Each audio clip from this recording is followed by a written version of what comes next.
안녕하십니까. 뉴스데스크 강원입니다. 춘천과 원주 등 영서 내륙과 산지를 중심으로 눈이 내린 가운데 내일 새벽에서 아침까지 추가로 눈이 올 것으로 예상됩니다. 지금까지 내린 눈의 양은 철원이 9.3cm, 화천 8.4, 춘천 6.8, 양구 4.7, 평창 3.1, 횡성 2.8, 원주 1.3cm 등으로 밤사이에 대체로 그쳤다가 새벽부터 아침까지 1에서 5cm가 추가로 내리겠습니다. 기온이 높은 곳에서는 5mm 안팎의 비가 예상됩니다. 한편 눈이 내리면서 설악산과 오대산 등 도내 국립공원 39곳의 진출입로가 통제됐고 원주에서 제주로 가는 두 차례 비행편은 결항됐습니다.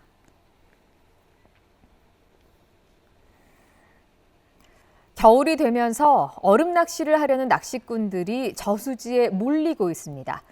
하지만 얼음이 10cm도 채 되지 않아서 안전사고의 위험이 높습니다. 유주성 기자가 취재했습니다. 저수지 얼음 위 곳곳에 자리를 잡은 낚시꾼들이 눈에 띕니다. 의자에 앉아 낚싯대를 여러 대 설치해두고 구멍도 여러 개 뚫어뒀습니다. 겉으로 보기엔 저수지가 꽁꽁 언 것 같은데 막상 뚫린 구멍에 손을 넣어보니 얼음 두께가 10cm가 채 되지 않습니다. 낚시꾼들이 있는 상류에서 조금 떨어진 곳입니다. 보시는 것처럼 얼음이 생기지 않은 곳이 대부분입니다. 얼음 낚시 축제장의 얼음 두께는 최소 20cm 이상인데 저수지에는 얼음이 충분히 얼지 않아 안전사고 위험이 높은데도 낚시꾼들은 아랑곳하지 않고 얼음 낚시를 즐기고 있습니다.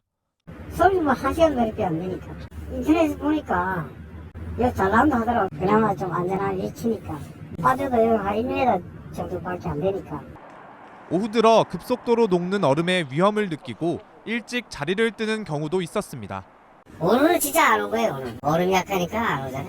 지금 얼음이 그냥 앉으면 물을 오르는데 오후에는 얼음이 녹아갖고 위험해.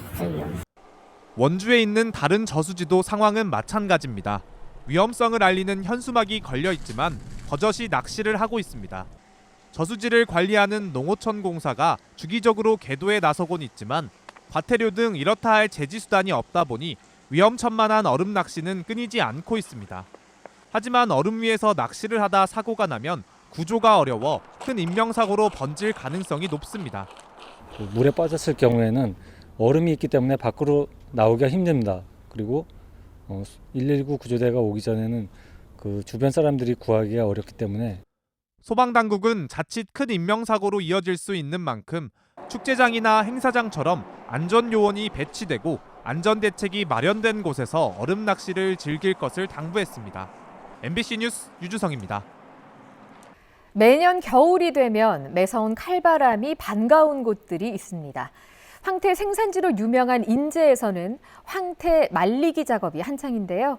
이송미 기자가 인제 황태 마을에 다녀왔습니다. 설악산 끝자락에 있는 인제 용대리 마을.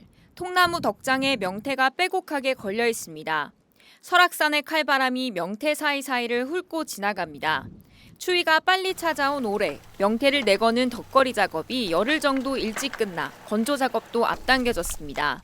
오는 추위를 받아서 명태를 걸어야 돼요. 추위가 끝나는 무렵에 걸으면 상품이 망가지니까 그래서 좀 일찍 시작을 했죠. 설악산 골짜기의 매서운 바람과 큰 일교차는 명태를 말려 황태로 만드는 최적의 조건입니다. 때문에 매년 전국 황태의 70%는 이곳 용대리 마을에서 생산되고 있습니다. 네, 이렇게 걸려있는 명태는 2달 동안 얼고 녹고를 반복하며 황태가 됩니다. 하지만 올해 예상되는 생산량은 지난해 생산량의 60% 수준으로 800만 마리가 채 안 됩니다. 최근 몇 년 동안 이어진 경기 침체에 소비까지 줄어 아직도 지난해 재고 500만 마리가 쌓여있기 때문입니다.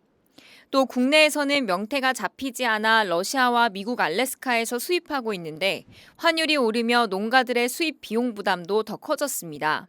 옛날에 가장 많이 걸릴 때는 한 3천만 마리 이상 걸렸는데 올해는 한 800만 마리 정도. 지금 계속 이제 경기 침체 여러 가지 이유에 의해서 이제 매출액이 자꾸 줄어들잖아요. 인제군과 황태 생산 농가들은 가공식품 개발을 통해 국내 소비를 활성화하고 수출 판로를 확대하며 황태 주산지의 명맥을 이어가고 있습니다. MBC 뉴스 이송미입니다.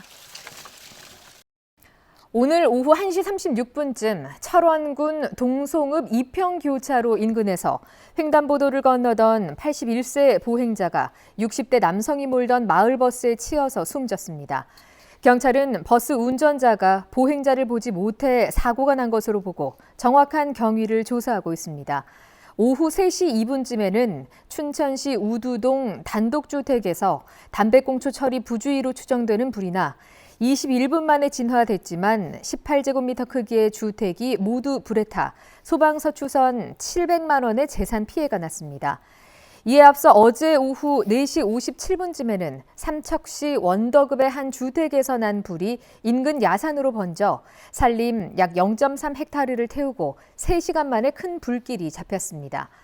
잔불을 포함한 진화 작업은 자정쯤에 끝났으며 주택 화재의 원인은 아직 조사 중입니다.